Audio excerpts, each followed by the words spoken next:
All right, here we go, everybody. My name is Jeff McGinnis, and welcome. I am the National Beverage Director for the WineStyles family of stores. As many of you know, we have been doing a winery spotlight series in all of our store locations, probably dating back to 2006, 2008, sometime around there. But given the current pandemic, we certainly can't have a bunch of you crowded into our store. So we wanted to find a way to continue to provide you access to amazing wines, wonderful stories, wonderful people, and more importantly, wonderful ability to taste and try the wines with us. As I always forget, I usually get a text about halfway through from one of our stores saying, "Oh, by the way, remind everybody on the call that we have the wines for sale in all of the locations. We have a discount available for this event. Most of the stores are honoring that discount up until Monday of the following week. So if you love any of the wines, hopefully you love all of the wines, you can go back out on that Google form that you signed up on and order the wines there. You can call the store, text us, email us, send us a carrier pigeon. We'll find a way to get the wines to you because that is what we love doing. The other thing I want to point out is this is an ongoing series. We have another spotlight coming up next month. Name and date escapes me because it's been one of those days, but I'll be sure to point that out at the end so you have that information. I believe all the stores have that for sign up already. I'm going to shut up very quickly. I'm going to introduce our guests because they're going to be your gatekeepers to trying the wines, which is probably the most important thing about this. So first, I'm going to introduce Megan Reister. Megan is with Vintus. She can wave with us here. We have been doing a lot of things with Vintus. They have been a huge, long-time partner of ours. They have tons of wines in their portfolio that we love to feature. I know before you guys were all allowed on, we were talking about some of their other wineries, things that we featured in the past, which will likely feature again in the future because their wines over deliver on price and quality, and they set the benchmark for what they stand for. Our featured speaker is going to be Patrick Will. Patrick is, I believe, VP brand ambassador for Vintus. And so he has a long story and history with both the Rhône Valley as well as Guigal. I will let him tell that story. As always, the last thing before I pass it off to Megan and Patrick, if you have questions, we encourage, appreciate, share your questions. One of these days, we'll find ways to give you points to earn free wine, maybe by the number of questions that you ask, but do so in the chat. We'll be sure to facilitate those questions as we move through this tasting process. So with that, I'm going to mute myself. I'm going to drink some wine myself along with everybody, and I'm going to hand it off to Megan and Patrick.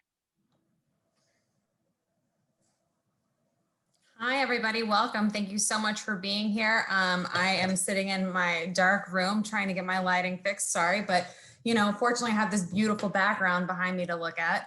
And we are thrilled to have Mr. Will joining us. He has an incredibly long history with the Guigal family and is what we call our Professeur du Rhône. So any Rhône questions any of us ever have, we go directly to Patrick.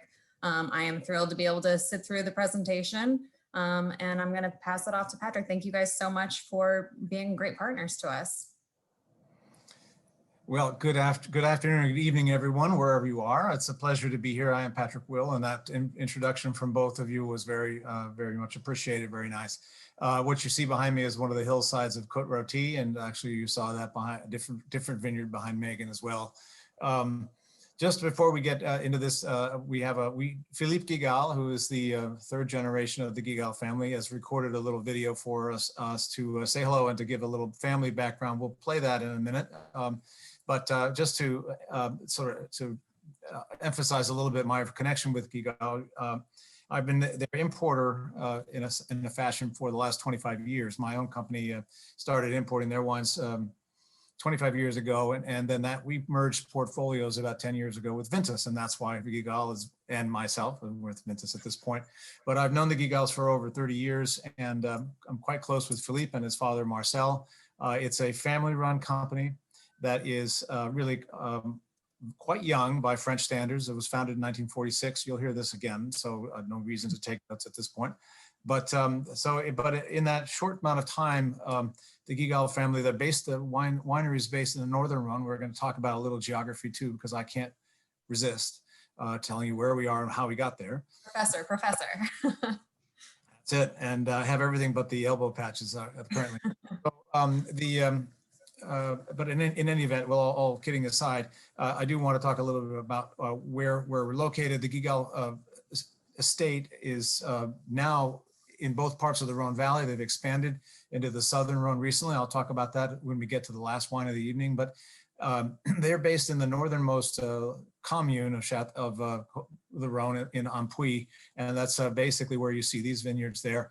And it's been a story that, unlike just about any other in France, they've built a large production domain, if you will. At the same time, they have never lost sight of what they look at as the most important aspect of what they do, that is to say, keeping things authentic from the vineyard to the bottle, and so that you can tell the difference between the Gigondas and the Châteauneuf du Pape, for instance, very important.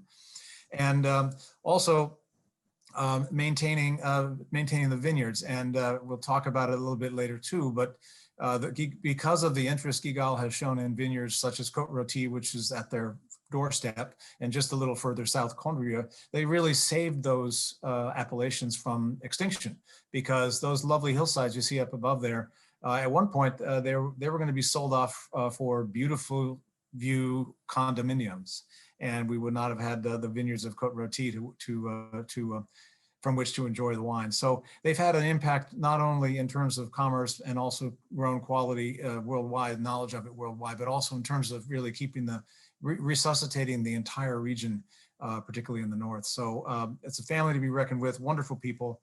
It's been an honor and a privilege for me to be associated with them for many years. So with that, I think, Megan, whatever else you'd like to say as far as introduction, and we can start with, Julie, start with the video at any time. So I think we should go ahead and let Mr. Guigal speak a little bit to the crew here. He will do it better than I. Bonjour à tous. My name is Philippe Guigal, and I represent the third generation of owner and winemaker here at Guigal. Guigal is a 100% family-owned business that has been founded by my grandfather Etienne, the 1st of January 1946. I consider that we are an extremely young winery for French winery. I have colleagues of mine that exist for the past 200 or 300 years. When I'm fortunate to visit the US, I meet a young generation of sommeliers, of young professionals,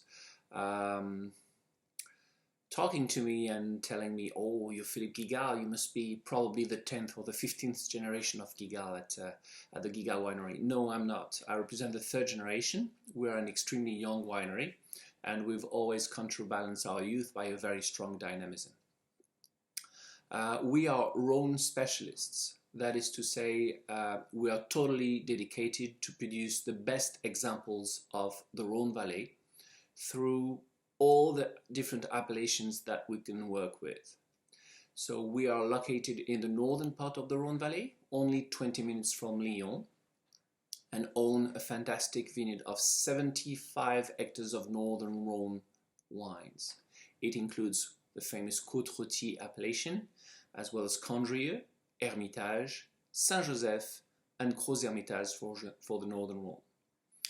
We also produce fantastic wines in the southern part of the Rhône Valley, including the Côte du Rhône, the famous Côte du Rhône, but also Tavel, Gigondas, and Châteauneuf du Pape. Châteauneuf du Pape is an iconic appellation where we also own a great estate, the Château de Nalis.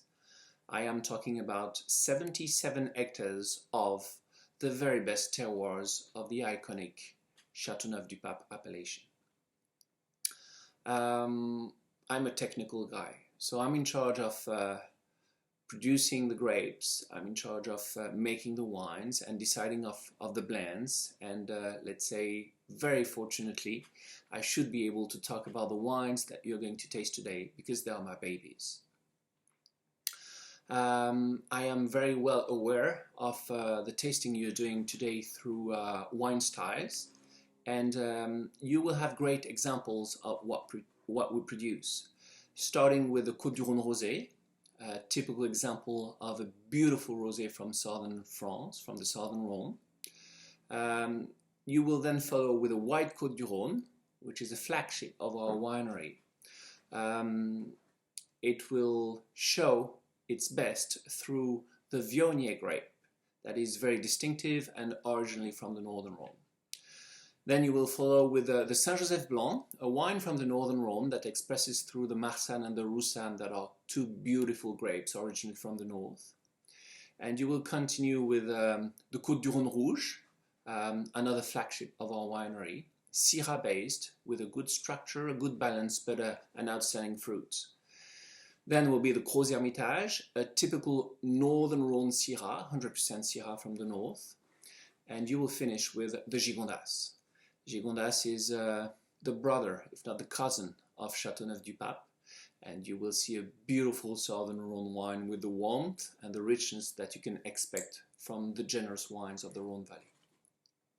The good news for you is that this tasting is going to be run by Patrick Will. Patrick Will is a close friend of mine. We know each other for the past 30 years or so. He's a Rhône specialist, and even better, is a Guigal specialist. So we know each other for a long time. He's visiting the winery very often. He's totally aware of all the technical installations and let's say all the work that is done behind the wines.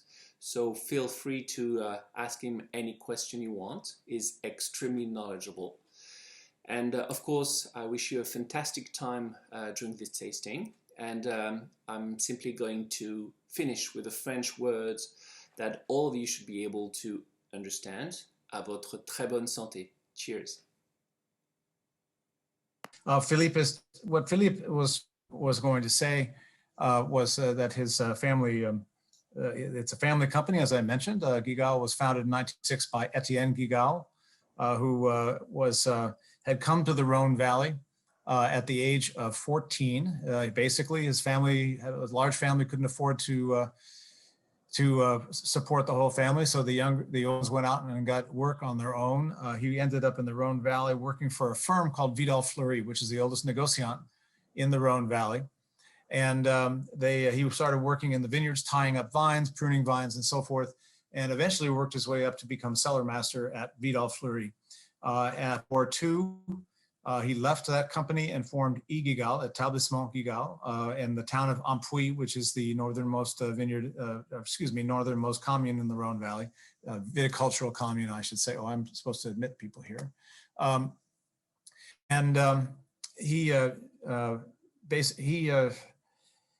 As I say, started building from a very small cellar, what we call a proprietor negociant business, and that means that that he was a negociant first and foremost, meaning someone who bought wines or grapes from other growers or winemakers and then blended and bottled them himself. And then he went on to, he also very slowly acquired vineyards in Côte Rôtie and also just a little further south in the appellation of Condrieu.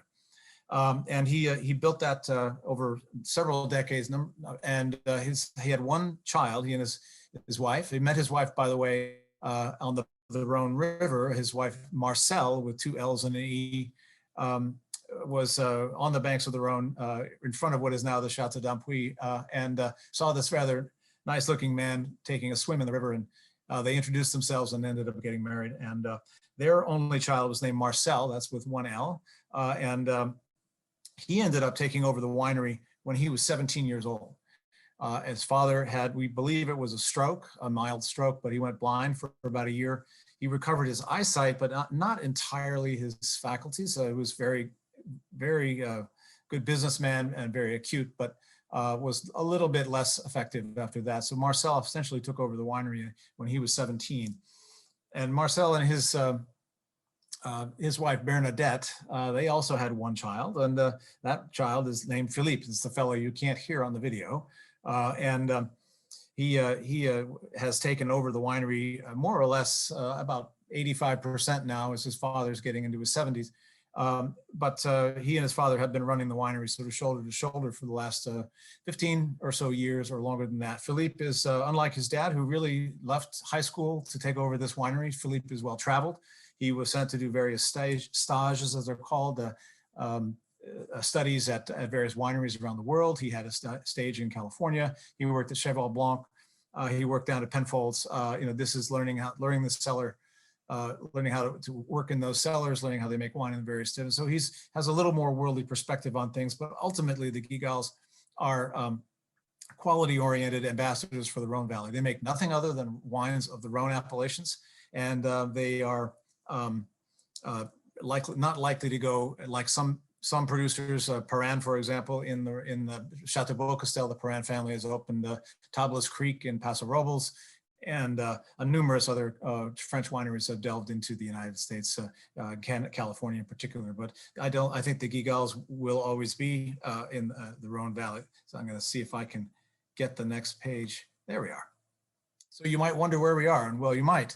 So if you look at the lower part, I hope you can see the map, the lower right part of that map. It's a complete map of France. It's in the sort of light purple color. It shows the Rhône Valley. That's where that's where the wines that we're having this evening are coming from.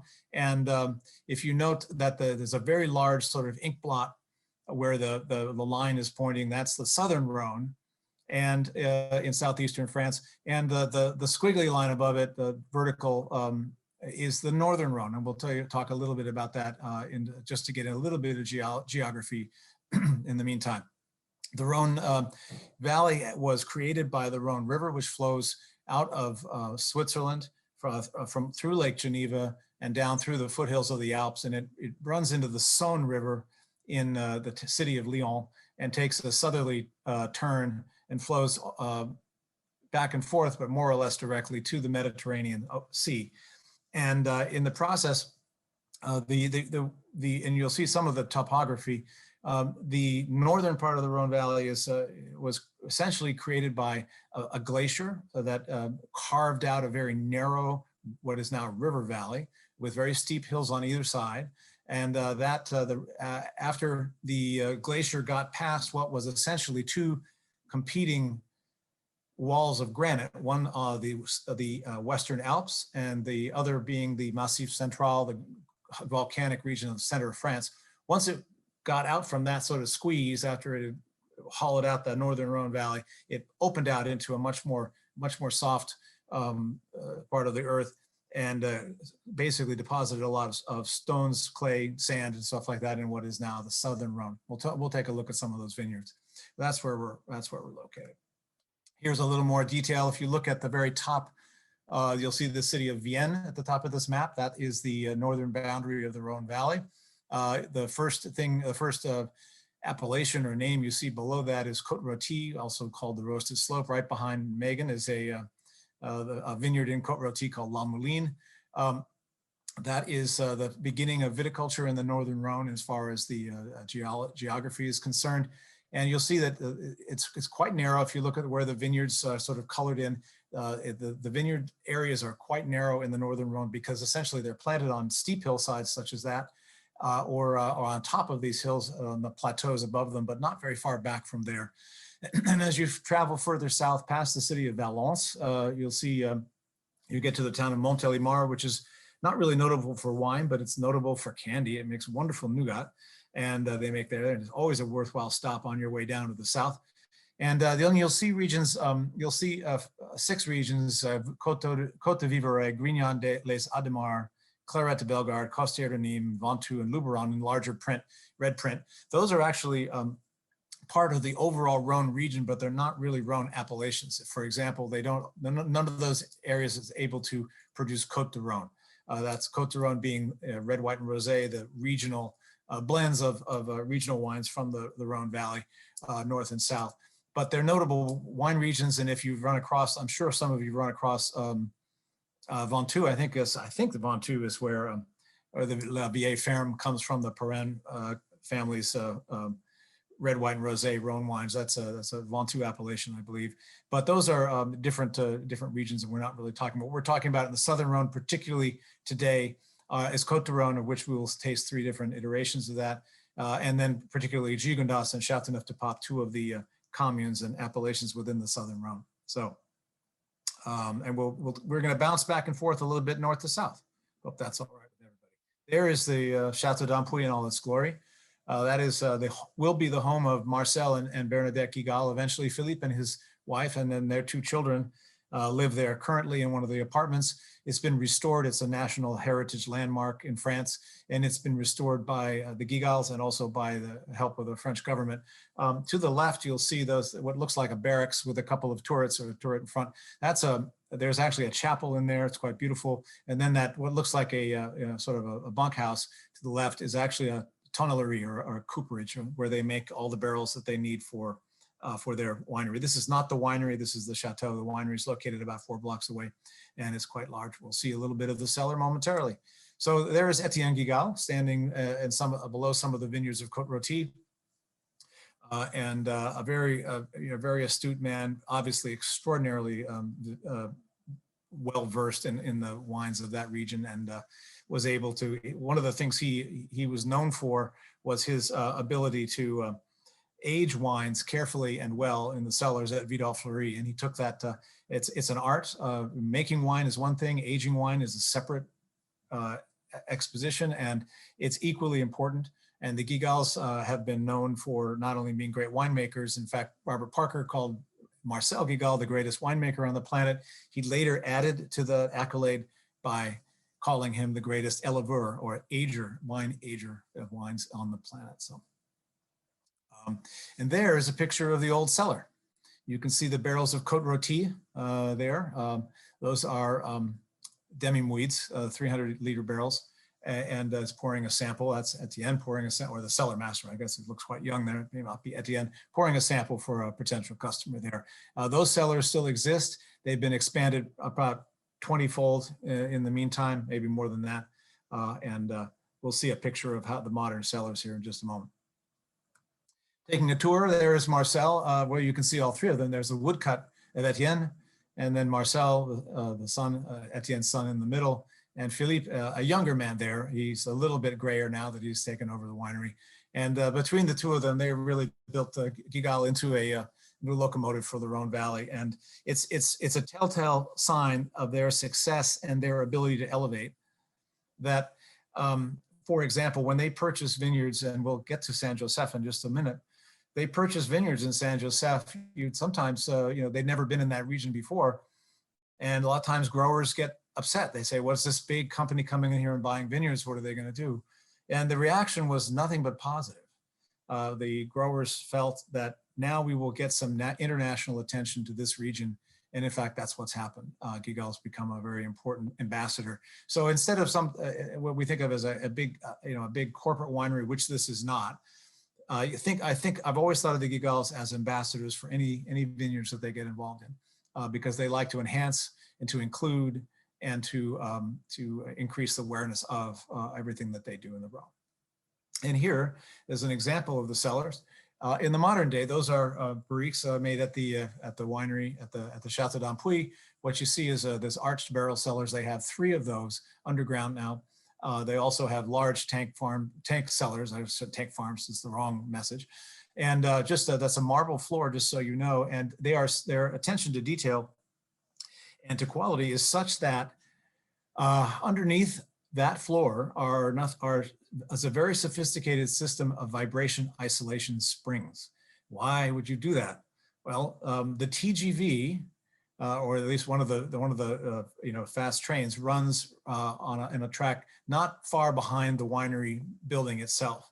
And so to shield these barrels and the wines sleeping in those barrels from vibration, they put in vibration isolation throughout the entire winery floor.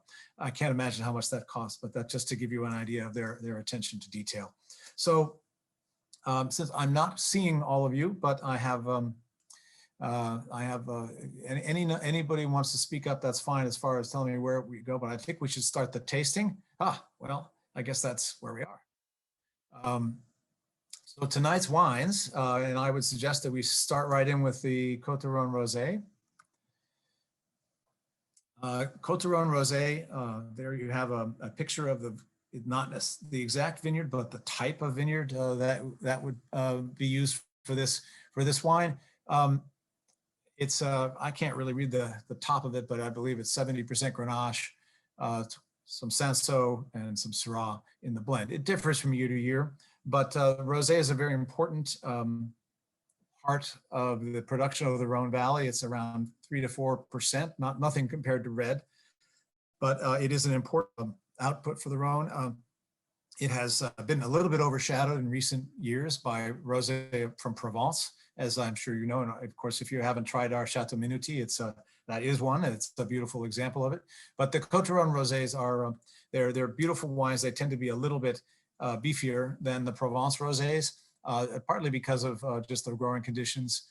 This particular vintage, which I think you have 2019, carries about 14.5% alcohol, so it's a formidable rosé, and it comes from vineyards such as this. This is fairly typical viticulture in the southern Rhône.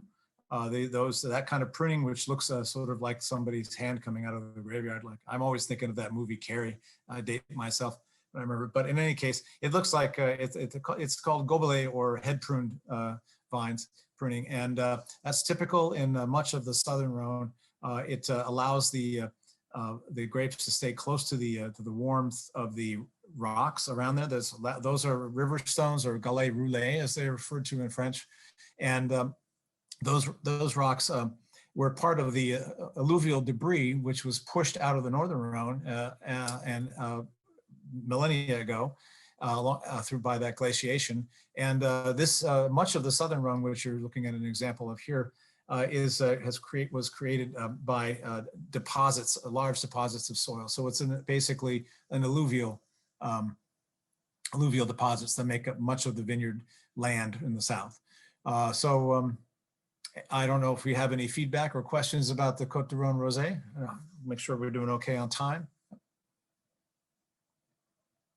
Anybody? Okay. Perfect with sunshine and a shrimp cocktail. Yes, that would work just fine. A little easy on the cocktail sauce, because it's just Slaughter's wines, but not friendly for wine. So. Well, here we have, this is not exactly atmospheric, for which I apologize, but so moving to the Côte du Rhône Blanc, and please let me know if I'm going too quickly. I don't want to rush you through your wines, but thumbs up or thumbs down on the pace here. Okay, good, all right. So I mentioned earlier that Côte du Rhône Rosé was a small percentage of the total production of the Rhône, and just to give you an idea, the organization called Interrhône, which is the promotional arm of the governmental promotional arm that's tasked with promoting all things Rhône around the world. Their motto for their promotion campaign is "Think red, think Côte du Rhône." They don't even talk about rosé or white. It's all red. And it's too bad, because some of the greatest wines, I think, for just savoring, especially with Mediterranean cuisine or any spicy cuisine, are rosés and Rhône whites. And this is a great example of what I'm talking about. The Côte du Rhône Blanc, white wines from the Rhône, including Châteauneuf du Pape and in the north, Condrieu, they responsible for maybe 3% of the production of the Rhône entirely. So not much white wine. Guigal feels that they wanted to be very active in this category, and they are producing now 25% of their production is white wine. So 3% for the entire Rhône, 25% Guigal. Gives you an idea about what they are up to, and it shows, I think, that they're really the white wine specialists in the Rhône Valley. This wine was the brainchild of Marcel Guigal. Of course, there's been Côte du Rhône Blanc since time immemorial, or whenever that might be, but it's existed forever. Most Côte du Rhône Blanc is Grenache Blanc as the main grape variety. And that's a variety which is very nice, but it tends to oxidize very easily unless it's fermented slowly at low temperatures. And basically back in the 30s and 40s, nobody had that ability to do that. So so you ended up with oxidized, kind of unfriendly, clunky wines, and so there wasn't much popularity for them. Some of them are still that way today. But what Marcel discovered, he was largely responsible. This is, of course, Philippe's dad. He was largely responsible for the resuscitation of an appellation called Condrieu. And some of you may be familiar with it, some of you not. It's just the next commune down below Côte Rôtie, which is where the Guigal cellars are located. And Condrieu is the ancestral home of the Viognier grape. And it's, in fact, that was the origin of it, as far as we know, from an amphilographic perspective. We don't know if it may have come from some other part of the world. There was thoughts it came from Greece or the Middle East even, but the DNA evidence points to it being indigenous to the region. So it almost died out. I don't know how many of you've had a Viognier as a varietal wine. So maybe you've encountered those, and they can be quite lovely, very perfumed, but they as of it's gone worldwide in terms of its popularity in the last 25 years, but in the mid 60s, there were only 15 acres of Viognier still living in the world. And those 15 acres were in Condrieu. And Marcel took a very keen interest in that variety and that appellation and began to buy grapes from growers, encourage them to make more wine and to replant their vineyards or resuscitate their vineyards. And he gained a great deal of interest, not in that appellation, but in the grape variety itself. And then he started encouraging growers in the Southern Rhône, from which he purchased wines for aging and for bottling, to plant more Viognier. And Viognier is in fact, and that was the big, as I mentioned, that was the big innovation in this wine. 60% of this bottling is Viognier now. And you can just read it right off, 15 Roussanne and 10% Marsanne, the balanced local varieties, Claret and Bourboulenc, and look at the previously dominant Grenache Blanc is relegated to 2%. If you're tasting the wine now, make sure you swirl it in your glass and smell it, take in the aromatics. Most of that tropical fruit, lychee nut, spice character, nutmeg and spice comes from the Viognier grape. I think Philippe was kidding when he said this, but he may not have been. He said they're buying, Viognier is not very common in the South, but Guigal is now buying about 90% of the Viognier that's grown there, according to Philippe. So, and that's what you see in this wine. So, Viognier, this is stunning. This is a wine that's that really hits home for me. This is a red wine lover's white wine. This is absolutely stunning. This is such a crowd pleaser. This wine loves food.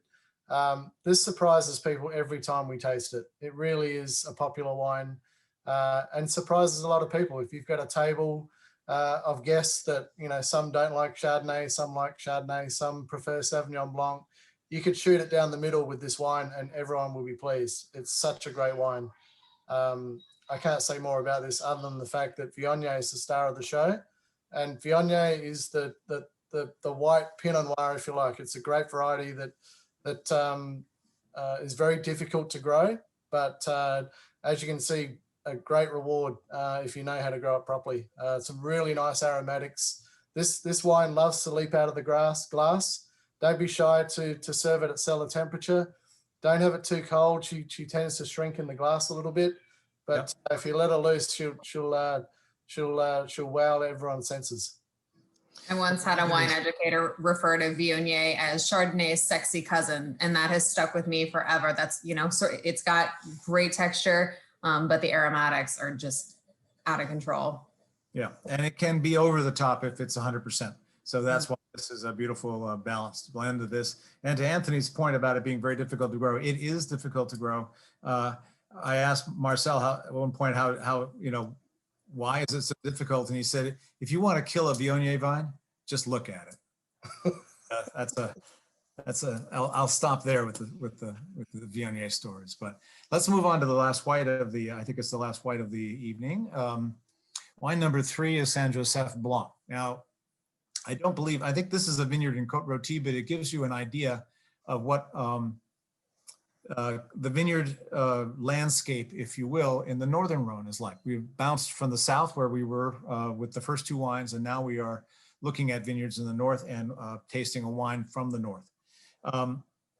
The vineyards are built, the good vineyards in the Northern Rhône are all basically terraces built into hillsides.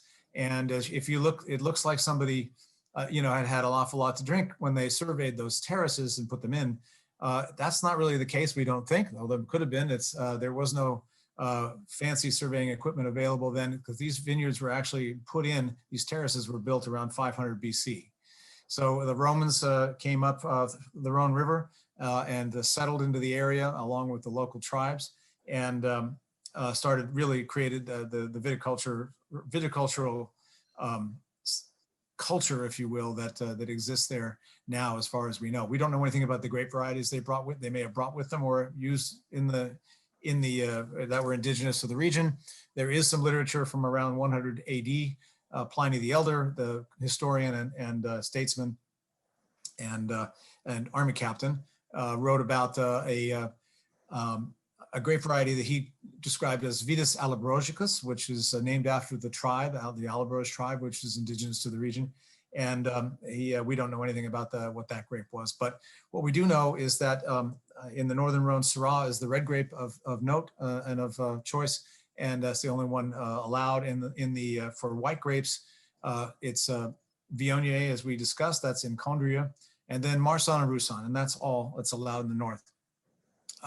So Saint-Joseph is an appellation that's actually about 45 miles south, starts about, let me back up a bit. It runs about 45 miles from Condrieu all the way down to south of Hermitage on the west bank of the Rhône River. And it produces both red and white wine. So the red would be Syrah, and the white, in this case, mostly Marsanne, and 10% or around 10% of Roussanne. The appellation itself was only codified, really created by the French government in 1956. And that was a real step forward for the region, which had previously basically been selling the grapes for Côte Rôtie, basically blending into the basic generic wines. But Saint-Joseph, as an official AOC, took a step forward there. The best vineyards, I don't have, I could run back real quick. I think I'll do just that. I'll give you a little something else to look at for a second.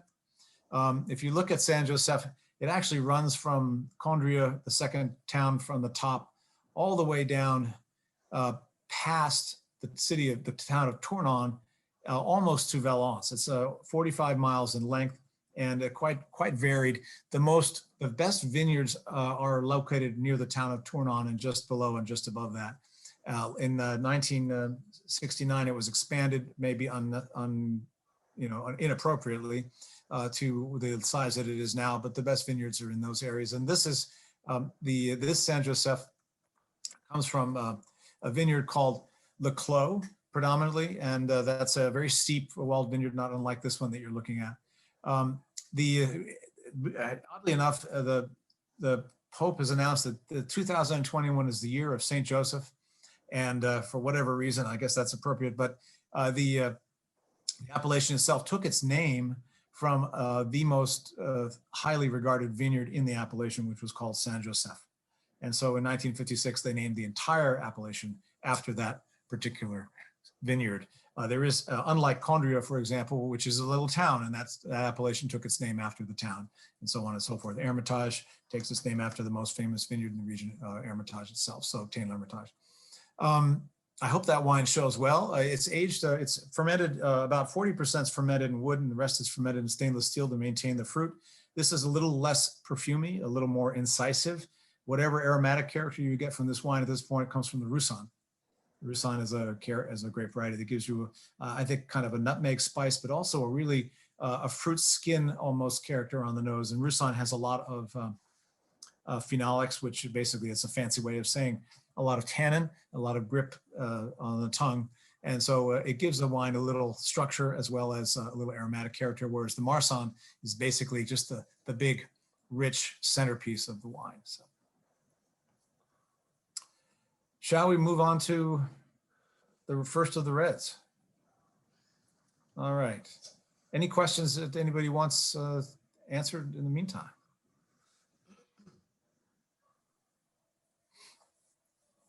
All right. Well, so now you should be pouring the vial or opening the bottle or whichever of the Crozes Hermitage. And we're doing okay on time, just about right. Crozes Hermitage is an appellation in the Northern Rhône. And if I can, I will jump back real quick again. I hope I'm not making anybody dizzy here, but you'll see, if you look in the center of the map above Valence, you'll see the appellation of Hermitage. Hermitage is arguably, historically, has been the most famous appellation in the Rhône, producing both red and white wines. But it is limited to one hillside, of which there are 309 acres plantable. It's entirely of granite, and it's quite formidable and very famous. The wines, both red and white, are long-lived. They're some of the most famous wines coming out of the Rhône. Much more famous, Hermitage Blanc was more famous than Montrachet in Burgundy at the time, fetched higher prices. So it's a legendary vineyard. But moving back to the Crozes Hermitage, Hermitage is actually a town, which has then appended, as they often do in France, the name Hermitage, the name of the most famous vineyard, to it. But Crozes runs north of the hill of Hermitage there, and also a good deal of the appellation is to the south, as you can see where that little colored in area is on the right side of the river. And so it's the largest appellation in itself in the Northern Rhône. It produces white wines as well as reds. Whites are very nice, Marsanne and Roussanne, as with San Joseph, but the reds are 100% Syrah. So just scrolling back to this. The best vineyards for Crozes Hermitage are located in the north around the hill of Hermitage. And that's what you're looking at here. If you look to the left of the picture there, you're looking at the path of the Rhône as it heads south. And what you're not seeing, it actually curves right in front of that hillside, that granite. You're looking at the backside of the hill of Hermitage. And so these are terraces of Syrah and white grapes, built in amphitheaters built on the backside of the granitic hillside of Hermitage. Different aspect, they're facing northeast, so the ripening is perhaps not as good. So Crozes Hermitage will never be as full and rich and long-lived as Hermitage itself, but it tends to be a great introduction to the flavors of Northern Rhône Syrah, which include bacon fat, spice, that doesn't say much, but I always say sort of cooking spices, a little bit of cinnamon, and also white pepper. You'll find those in the Great Northern Rhône Syrahs, and you'll find sort of an echo of those in Crozes Hermitage. The ideal of this wine, the idea really is that this is the sort of, if you will, the gateway to the Northern Rhône reds, as far as both price, it's very reasonably priced generally, and availability, because it is the largest appellation in the north. And this wine is aged, given wood aging 100%, but only about 60% of it sees barrel aging. The rest of it sees large foeders and demi weeds. And so it retains some of its bright fruit while still taking advantage of the barrel aging to open the wine out and soften the tannins a bit. I'm not sure which vintage you have at this point, 17 or perhaps 16. Both of them were very good vintages. Pardon me while I take a sip of water. Very good vintages of Northern Rhône, all of which show the tannic character of Northern Rhône Syrah. And if you compare this, I would say, to a Syrah from Australia, which you would more commonly find labeled Shiraz, or a Syrah from California, for example, you'll find that there's a very different aspect to this, or character, if you will. California and Australia tend to make Shiraz or Syrah, which are a little richer in alcohol, richer in fruit, whereas this is going to taste a little leaner. And that's also why I wanted to have this to start the reds, because although it's not the least expensive, and it's more considered a better wine in many ways than Côte Rôtie, it is the lightest in body, and it starts a better way to start. When we get into Southern Rhône reds, they tend to obliterate anything that isn't anything in their path, pretty much, wine-wise. Megan, Anthony, any comments or any questions from the group? Yeah, what I always find, and certainly the thing that strikes me about this, obviously my history of wine goes all the way back to the Barossa Valley and McLaren Vale, and it's certainly not cool climate Syrahs, or Shiraz if you like. And so yeah, a little bit more fuller on with body. This wine is a little leaner, a little more of a cool climate expression. I think, you know, it's just really nice to enjoy with something like, you know, some venison or pork or something like that, even a lamb chop. But I think what this wine does is just lend itself really nicely to any type of food, and without being sort of overpowering. Along with that bacon fat and baking spice, which, you know, to me is terroir driven. You don't see that in a lot of Australian Shirazes, no matter where they come from. But yeah, this wine is absolutely stunning. And when you're standing on the Hospice Hill across the way, looking at Hermitage, it's quite breathtaking, to be honest with you.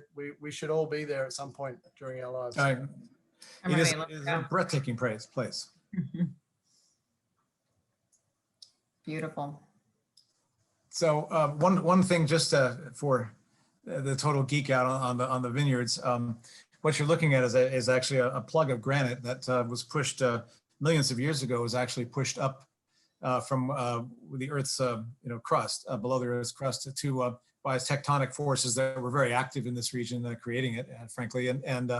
The granite that was pushed up actually changed the course of the Rhône River. And the Rhône was forced to flow around this to the north, and actually went just a little bit to the left of the picture that you see there, and went to get around this large rock that had been that intruded on the course of the river. And eventually the river worked its way through the rock and reclaimed its original course, interestingly enough. And so you have a bit of the Hermitage hill on the other side of the river, which Anthony referred to. There's a Vineyard de Hospice, which is very steep and very high in elevation. And that actually has the exact same rock, soil series and rock formation as the hill of Hermitage here. I should point out that the center of France, we were just on the east side of the center of France, was an area of great volcanic activity.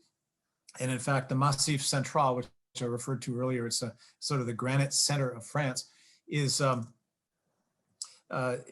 contains the largest number of extinct volcano cones of any part of the world. There's 470 in that center area. And that's something I only learned recently. You can drive through there if you're interested have a beautiful auto route and see this. It looks a little bit like Mars, or it looks like a foreign planet. It's remarkable. So if we don't have any further questions on this, we're going to spend the rest of our evening in the Southern Rhône, where you have a lot more choice of grape varieties, and not just Syrah for red and Marsanne Roussanne Viognier for the whites. So we'll move along. And to the first of the wines. Now, you've already had 2 Côte Rônes this evening, and that is the Coteron Rose and the Coteron Blanc. This is the Coteron Rouge, or red, and this is Côte Rône is the regional appellation of the Rhône Valley. We have what are crus, just to distinguish, the terminology works in French viticulture. We have crus, or growths, as they're poorly translated, which would be Châteauneuf du Pape, Côte Rôtie, Condrieu, so forth. Then those are very specific, delimited appellations. Then you have regional appellations, and Côte Rône sort of soaks up as an appellation everything else. And anything in the Rhône Valley, grown in the Rhône region, can be declassified into Côte de Rhône. So you could legitimately, if you wished, take Hermitage, and if you didn't like the quality of it, and you could declassify it as Côte de Rhône. And that happens from time to time, not often, but in any event. So the regional appellations give you a lot of flexibility. There are more grape varieties allowed in Côte de Rhône than even in Châteauneuf du Pape, which, as someone mentioned earlier, is allowed 13 different grape varieties are grown in that appellation. But Côte de Rhône is essentially, as is most of the Southern Rhône, is based on Grenache. Grenache is the predominant red grape in the south, followed by Syrah, Mourvèdre, and the rosé varieties, Cinsault and Counoise, and then a host of other smaller varieties, Muscardin, Camarese, Vaccarese, and so forth. Carignan is also part of the game plan down there, which is not allowed in the crus at all in Châteauneuf du Pape, but it is allowed to an extent in Côte de Rhône. Carignan being a very important grape in the center, in the south, the Languedoc region of France, and so forth, and all over Europe. I put this label on because this is the original Guigal label starting in the 1940s, not the label you have on the bottle in front of you or in the bottle that you might buy currently, but I thought you might see it. It's a very antique label, but still I think it's very evocative. And as someone pointed out earlier, it hasn't changed much. You still have, for all intents and purposes, the same design or the label. See if I can get this to, how do I get that to come into focus? I can't. Still learning, but not doing it very well. In any event, if you look at the current labels like I showed you previously, they haven't really changed the focus and the basic design of the label in 70 years. So this wine, and this is one of the keys to the Guigal wines. If you're tasting this now with us, Côte de Rhône is usually considered, it's called, another term for it colloquially is called Chateau Le Cache Flot. And that is essentially large firms or vintners. They produce a basic Côte de Rhône, which is cheap. They get it bottled and out the door before the new vintage, so they turn it over, and it creates a cash flow for them. That's very important. And you will see currently 2019 vintage Côte de Rhônes on the market. It will not be long before you see 2020 on the market. why are you tasting 16 or 17 from Guigal? And the reason is not because they're behind in their vintages or sales, but this is quite deliberate. And this is a blend of 50% Syrah. That's a nod to their Northern Rhône roots. It's a high percentage of Syrah, 45 Grenache and 5% Mourvèdre. But the key for these wines is there are several key points for this wine. One, they age this wine longer in wood than anybody else does, a minimum of 2 years. It's a huge financial investment for them because they have to keep the stocks for much longer. It takes up space in the cellar. But they are really trying to make a wine that opens out, that is enriched through the aging process, and that creates a wine that's really rather serious.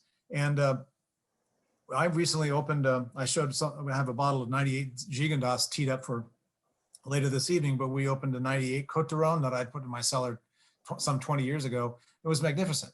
And that's a $5 or $6 bottle of wine back in the day. Their idea is that this wine will be the one you encounter most frequently. It had better be good. It had better be better than what you paid for it, and it had better improve every year. And they take steps to improve the wines every year that they can. They currently use most of it, of the wine in this cuvee comes from vineyards that are located in the Coteron village. It's a step higher in appellation than basic Côte Rôtie. The vines are older. The yields mandated by law are lower, so the concentration is greater. The wines are more sturdy, more tannic, richer, riper, and more satisfying. And so what you have here is not a cast off, or if you will, just sort of an afterthought. This is in many ways the Guigal's masterpiece, if you will. They sell their Côte Rôtie, their top Côte Rôties for $650 a bottle, or we try to. And but this wine sells for under 20 and is really the wine in some ways that Marcel Guigal told me one time, this is by far the hardest wine he has to make because he knows he has to put more into it than is expected. And they spend much more time assembling this cuvee every year than the other in the winery. So Patrick, we have a question. What is the picture on the right? What are we checking out there? Okay, that is I was looking at different things. There's you'll look at a vineyard shot, you see them all. You've seen them all for Côte Rôtie. But this is an aerator. It's a top of the tank. What they do, this is used to when the wines are going through fermentation. This allows for essentially pumping over, which is to take the pumping over or punching down through terms that are used to describe the mixing of the fermenting juice with the skins and seeds in the tank.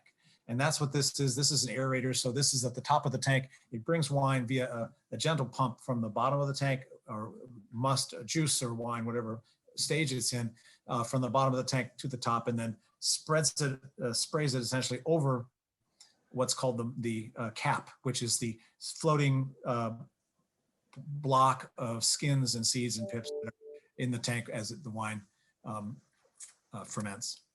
So that's there's all kinds of different. You can do it just with a hose. You can do it with this type of thing. You can also do délestage, which is to empty a tank from the bottom way. It's in the wine mixed with the skins. So you do a gentle extraction of color and dry extract as the wine ferments. And then Letizia also asks, is this one of the wines that tastes better as it ages? I think so. I think the wine, currently the 16 and 17 vintages are right out of the bottle magnificent to me because they're just big. They're very fruity and very rich. But you would find, I think the way to test that theory is open a bottle one night and keep it on your counter for about 4 nights and see what you think as it goes. It'll oxidize a little faster than it would if you aged it in the bottle, but you'll get an idea of how the wine is stuffed, how the wine is made, what it's made of. But I would not hesitate. And what I do every year is I put a case of, I buy a case or 2 of this wine right when it's released. And then I buy a case just at the end of the vintage. And I always put a case and tuck it away somewhere I can't get to it in my cellar. And I love finding vintages 20 years old. As I mentioned, the 1998, which we had just last summer, was just spectacular. We had it with a group of master sommeliers, and we did it blind, and they said, "Oh, this is an old Châteauneuf du Pape or something," and I said, "No, it's Coteron." So surprise you in a good vintage. That's great. Patrick, it's fair to say that that the real key to difference here is the Syrah. The I advantage think so. that the Guigals have is their agreements or contracts with growers and getting the best possible fruit possible from older vines. There's a lot of contracts that date back many years and gives them certainly an advantage over sort of younger vine material. Well, yes, as I mentioned, this is a good time. Guigal is a proprietor negociant, and I mentioned the proprietor aspect means they own vineyards. Negociant means they're purchasing grapes or purchasing wines that are made by different growers, and that's one of the keys to the Guigal's success. They're extraordinarily good at evaluating young wines. Marcel and now Philippe are, and they have a little secret because they work with growers with whom they have long-term contracts as well, but they also they have new wines presented to them all the time, and the people who do that are called brokers or courtiers, and they'll bring them. They'll represent a group of people in the Coteron village of Plan de Dieu, for example, and a group of growers, and they'll bring a set of samples. Normally, those brokers are paid a 1% commission on anything that they sell. Guigal doubles that. He pays 2% commission on that. And that makes all the other negociants angry because they don't want to have to pay the extra fee. But Marcel knows he pays the price for it, and he gets first access to the best fruit and the best wine. So it's a business trick, but it works. And so he's willing to pay for what he gets. And this Coteron is always, I get my share of criticism over the years that the wine is more expensive than many Coterons. I'm trying to underscore that there's many reasons for it, and they justify it. And one of those is simply that the quality of what goes into it is a higher level than just your basic, and the aging regimen is pretty much unparalleled among producers in the Rhône Valley. Shall we move to Gigondas? There. All right, now this, I can't resist using this photo because this is actually a picture taken by Kermit Lynch's wife, Gail Scoff, and then she colorized it. And I find it very atmospheric for a number of reasons. This is a picture of a vineyard in the town of Gigondas. Gigondas is an appellation to the northeast of Châteauneuf du Pape. It's really only about a 20-minute drive.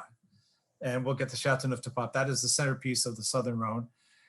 And the appellations are very similar in terms of the permitted grape varieties, although Gigondas really does focus more on Grenache, Syrah, and Mourvèdre exclusively than Châteauneuf du Pape. It doesn't have the big sort of kitchen sink of grape varieties Châteauneuf du Pape allows.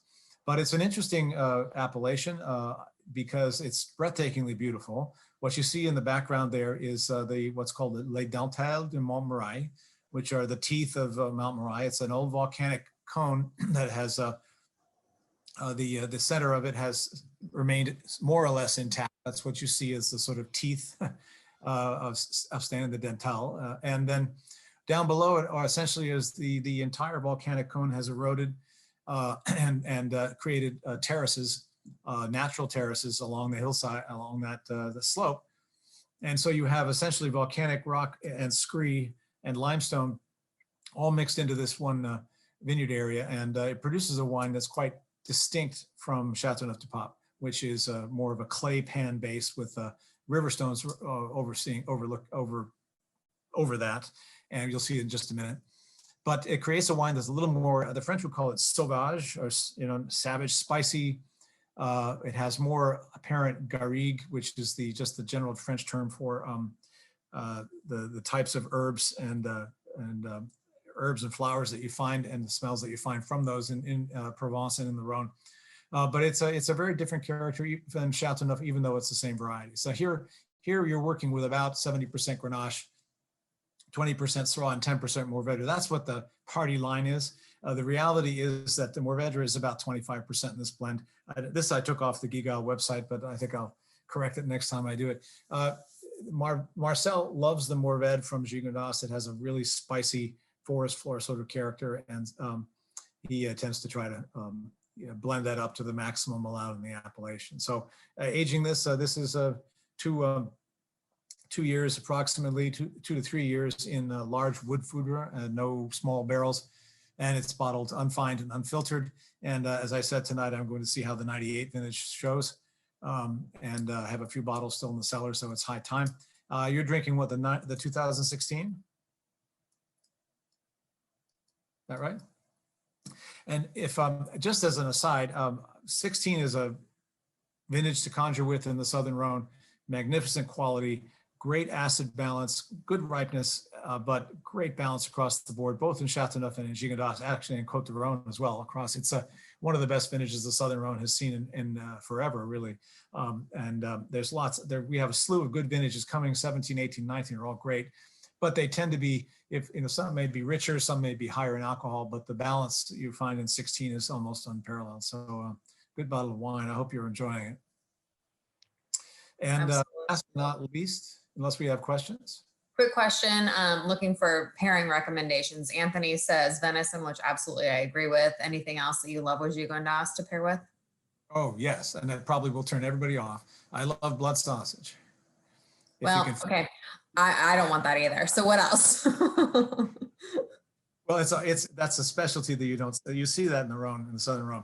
But to be honest with you, any kind of sausage, you know, what are they, bratwurst is great. I would, you know, anything with spice. And the nice thing about Gigondas is there's a ton of fruit, but there's a lot of Grenache. We don't think of it as a very tannic grape, but it does have quite a bit of tannin in the Rhône. And Syrah and Mourvèdre, especially Mourvèdre, have a lot. So you will notice if you drink this unaccompanied that a certain amount of furry tannins will build up on your palate. And so anything with a little bit of fat to go along with the protein is really recommended. But this is a sort of thing, well, I think of it as the sort of comfort food of red wines. And so you think along those lines. But sausages I like very much, but any kind of good hearty stew, especially based on red meat or even a ratatouille or something like that would be a great pairing with this. I agree with you, Anthony. I was thinking lamb also, a little bit fattier, just red meat. Yep. A stew though. Yeah, I mean, we can do you can go a lot of different directions. We're having beans and bacon tonight with some wild mushrooms and probably will go great with that. So I'll be right over. Sounds amazing. And we're just at the end here as far as time wise. So the last night of the evening, if you are having it, is Châteauneuf du Pape. Châteauneuf du Pape is the centerpiece of the Southern Rhône. It's the largest appellation in the Rhône Valley as a whole. It's also probably the best known. It has really the best reach internationally. It's substantial production. You can find Châteauneuf du Pape in every country. You can find Châteauneuf du Pape under many, many labels. What you're looking at there is on the left is the Château de Nalis cellar. One of the cellars there, that is a property that the Guigals purchased about 3 years ago, and I'm hoping to talk to you about that winery at some point as they get their first vintages out to the market. They're on their second now. But Châteauneuf du Pape is really the home of old vine Grenache. That is the key to making great Châteauneuf du Pape. When I say old vine, I mean over 50 years of age generally. This has Mourvèdre, Syrah, and 5% mixed. Various different grape varieties go into this. There are, as I mentioned, 13 varieties, although if you count all the different colors of, for example, Grenache, of which there are 3 colors, Terret, which there are 3 colors, gris, white, red, and gray. It actually, you have actually up to 22 grape varieties that you might find in this appellation. You can see there the river stones in all their glory. That's the basis for the best vineyards in Châteauneuf du Pape. This is a vineyard called La Croix, which is one of the very famous named vineyards, or lieux-dits, in the appellation. Underneath that, you'll find a pan of basically clay and limestone. So it gives a strong minerality to the wine, while the heat, the rocks absorb heat during the daytime, and then they radiate that in the evening. So you'll get very, very ripe and concentrated flavors in the grapes. Aging for this, you see it's basically aged in foeders like you see on the left for up to 3 or even 4 years. In this case, the current vintage is 2016 in Guigal Châteauneuf, and they like to age it till basically, to paraphrase what Marcel told me one time, he thinks of wine a bit like cheese. If you want to have the wine, get the wine to the consumer at a point where it's enjoyable, you want it to be aged properly. He says, just like cheese, you don't want to buy a camembert that you can play hockey with. You want a camembert that's a bit runny, to quote Monty Python. It's just a bit runny. And so aging is so important for the Guigals, and this gets back to I think the key that Etienne really, to this great winery that he created. They are geniuses at both selecting wines, growing grapes, but also at aging wines. And I think this is a wine which the Châteauneuf du Pape, I've had them 40 years of age from Guigal, and they can be stunningly beautiful. They age out beautifully and last for a long time. Someone mentioned that just had the 99 Châteauneuf du Pape, which was the Wine Spectator Wine of the Year back in 2002. Had it recently, and it was still quite vibrant and lovely. So really, really lovely wine. Châteauneuf du Pape, by the way, what took its name, it was renamed in about the 14th century when the papal summer home was moved there. Off the top of my head, I can't remember the name of the original town. I can never remember it, but it was rechristened Châteauneuf du Pape, the new castle of the Pope. And that has stuck since then. I will brag a little bit. I have a key, that is the key to the city of Châteauneuf du Pape. I was indoctrinated into the Brotherhood of Châteauneuf du Pape back in 2008 by the what's called the Echansonnerie de Pape. It's a fun organization, and it takes, they meet once a year. I don't go, but they meet once a year to indoctrinate new people. It's fun, but a wonderful wine region with wines that are, this to me is the ultimate comfort food of, and arguably one of the you know, if there's one world class wine coming out of the Southern Rhône, it would probably be Châteauneuf du Pape, because it's some of the greatest long-lived wines, such as Beaucastel, Clos des Papes, others, and of course Guigal as the negociant, and now as Chateau de Nalis, their new estate. They have worldwide renown and collectivity. So let's see where we are. That's the whole estate range from Guigal, from Condrieu, Saint-Joseph, Hermitage up through Côte Rôtie. And then of course there's the, what I was hitting at, the Chateau de Nalis wines. And I thank you all for attending and listening. Apologize for the video. Hopefully you'll get that sorted. Maybe you can put it on your site or whatever, and Philippe can address you. He gave a lovely little 4-minute talk. So that's the Chateau d'Ampuis viewed from the river. And I will. Patrick, could we just go back one slide for a second? Sure. I think it's important to touch. I mean, you mentioned with the Côte de Rônes how special they are and how important they are to Guigal. I think these wines, in my mind, are rare as hen's teeth, and Yeah, they are. touch a little bit on how rare they really are.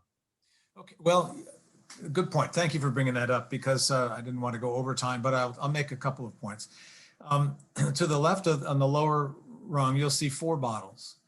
Chateau d'Ampuis, La Mouline, if you can read it, La Landam, not Turk. Those are Côte Rôties, the arguably the most collectible and sought after cuvées of Côte Rôtie from that region. Now, I'll give you an idea. Côte Rôtie itself has an appellation.